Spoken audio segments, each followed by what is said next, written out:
ایک مچھلی ہے، اس کا نام ہے ایل، انگریزی میں اس کا نام ہے ایل، سانپ کے مشابہ ہوتی ہے، یہ مختلف سمندروں میں پائی جاتی ہے، لیکن اس کے انڈے دینے کی جگہ ہے جو تمہارے مفتی عبداللبابہ صاحب نے برموڈا کو بہت زیادہ ہائی لائٹ کیا، پتہ نہیں وہاں دجال ہے بھی صحیح کہ نہیں، انہوں نے تو وہاں بٹھا دیا تو اس کے انڈے دینے کی جگہ صرف جزیرہ برموڈا ہے بس، اور کہیں نہیں۔ تو امریکہ سے، یورپ سے، افریقہ سے، ایشیا سے، ان سمندروں سے ایل انڈے دینے کے لیے وہاں جاتی ہے۔ یہ کوئی 10,000 کلومیٹر، 8,000 کلومیٹر، 4,000 کلومیٹر، 5,000 کلومیٹر، یہ اس کا سفر ہوتا ہے۔ وہاں پہنچتی ہیں، انڈے دے کے مر جاتی ہیں۔ اس کے بعد جب وہ بچے پیدا ہوتے ہیں تو ان کی غذا وہاں نہیں ہے، ان کو غذا کے لیے ماں کے سمندر میں جانا ہے۔ اور افریقن ایل کے بچے کو نہیں پتا میری ماں کہاں سے آئی، اور امریکن بحیرہ عرب کے ایل کو نہیں پتا میری ماں کہاں سے آئی تھی۔ اور نیچے 800 میٹر کے بعد سورج کی روشنی سفر نہیں کرتی، اندھیرا ہوتا ہے، گپ اندھیرا ہوتا ہے۔ یہ کالے پانی کے اندر ہزاروں کلومیٹر کا اب یہ سفر شروع کرتے ہیں بچے، اور آج تک سمندری ماہرین نے یہ تحقیق کر کے بتایا ہے کہ آج تک ایسا نہیں ہوا کہ افریقن ایل کا بچہ امریکہ پہنچ گیا اور امریکن ایل کا بچہ وہ یورپ پہنچ گیا اور یورپین ایل کا بچہ وہ بحیرہ عرب میں پہنچ گیا، آج تک ایسے نہیں۔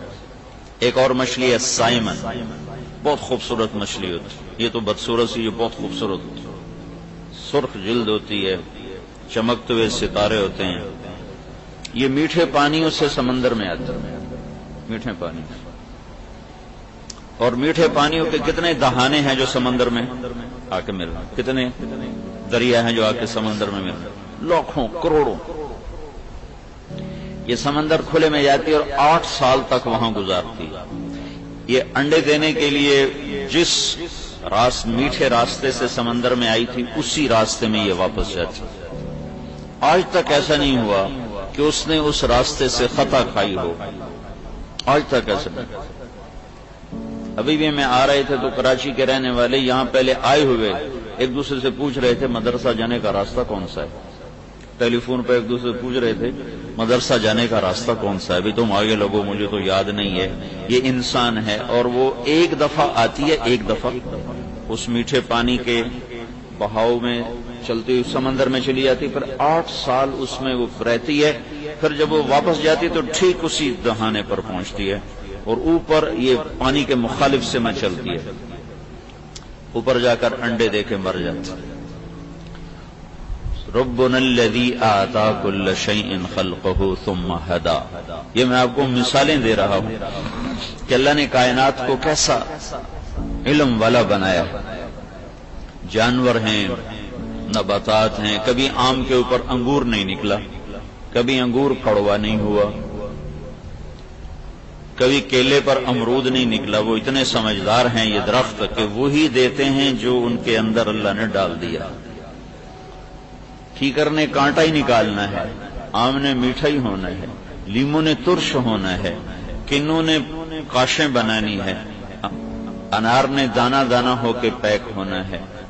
یہ صنع اللہ الذی اتقن کل شیء، یہ وہ علم ہے جو اللہ کائنات کو دے چکا ہے بغیر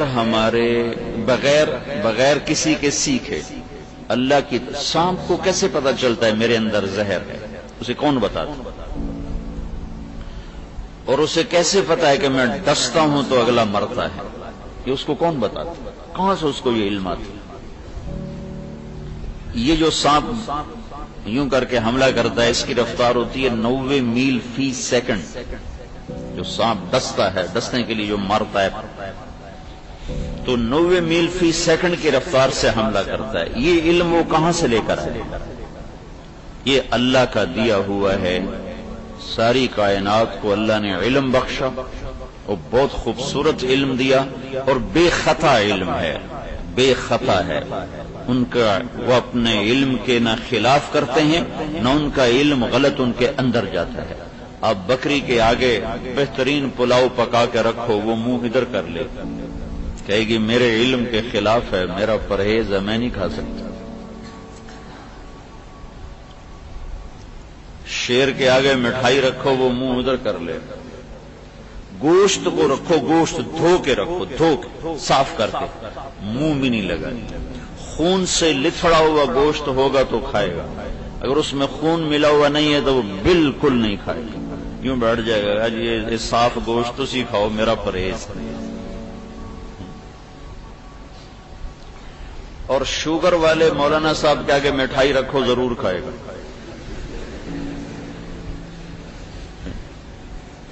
ڈاکٹر کے آگے رکھو، ضرور کھائے۔ چلو مولانا صاحب تو مولوی صاحب ہیں، ہدایہ پڑھاتے ہیں، انہوں نے تو میڈیکل سائنس نہیں پڑھی، تو میڈیکل ڈاکٹر جو شوگر کا مریض ہے، جو سارا دن لوگوں کو بتاتا ہے آپ نے میٹھا نہیں کھانا ہے، اس کے آگے مٹھائی رکھو، ضرور کھائے گا۔ اپنے آپ کو دلیل دے گا، آج آدھی گولی زیادہ کھا لوں گا، آدھی گولی ود کھاؤں گا۔ جتنے شوگر والے ہوتے ہیں اوروں سے زیادہ میٹھا کھا رہے ہوتے ہیں، کہ انسان اپنے علم کے خلاف کرتا ہے، اور کوئی جانور اپنے علم کے خلاف ہرگز نہیں کرتا۔ کبھی چمگادڑ دن میں اڑتا نظر آیا؟ اس کے لیے دن رات ہے، وہ رات کو نکلے گا۔ کبھی تازہ شکار کرتا ہوا گدھ نظر آیا کہ تازہ شکار پکڑ رہا ہو، وہ کتنا ہی مردار گوشت ڈھیر پڑا ہو، عقاب اس کے قریب بھی نہیں پھٹکتا۔ یہ میں آپ کو مثالوں سے بات عرض کر رہا ہوں کہ کیسے اللہ نے کائنات کو علم بخشا، اور اس کے مقابلے میں انسان پیدا ہوتا ہے لا تعلمون شیئا، کچھ بھی نہیں جانتے۔ ہاں تمہیں آزاد فجعل لکم السمع والابصار والافئدہ، تمہیں اعضاء و جوارے دیے ہیں جس سے تم علم لے سکتے۔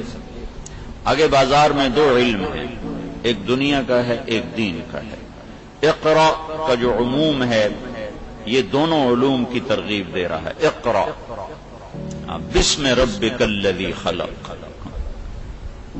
اللہ کی مدد کے بغیر نہ تم دنیا کے علم میں کچھ پا سکتے ہو، نہ دین کے علم میں کچھ پا سکتے۔ 99% ایجادات اچانک ہوئی، سائنسدان کوئی اور چیز ڈھونڈ رہا ہے اور نکل کچھ اور رہا ہے، 99%۔ اقرا بسم ربک الذی خلق، استعانت کے لیے ہو کہ اللہ کی مدد کے بغیر نہیں کر سکتے، اس کی مدد کو ساتھ لو۔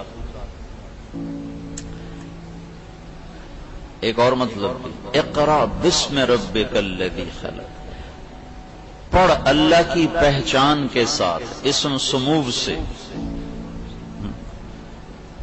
پڑھ اللہ کی پہچان کے ساتھ۔ ہدایہ تو پڑھ گیا، اللہ کو نہیں پہچانا تو قرآن والا اقرا نہیں ہوا۔ بخاری پڑھ لی ہے لیکن اللہ کی پہچان نہیں ہوئی تو بسم اللہ کی پہچان کے ساتھ پڑھ، اللہ کو پہچانتے ہوئے کہ تیرا پڑھنا تمہیں اللہ کی پہچان کروا رہا ہو، کہ تمہارا دل اللہ کی عظمت اور ہیبت سے بھرتا جا رہا ہے۔ تو اگر یہ نہیں ہو رہا تو پھر تم بھی کہیں اور گم ہو گئے ہو، ڈھونڈو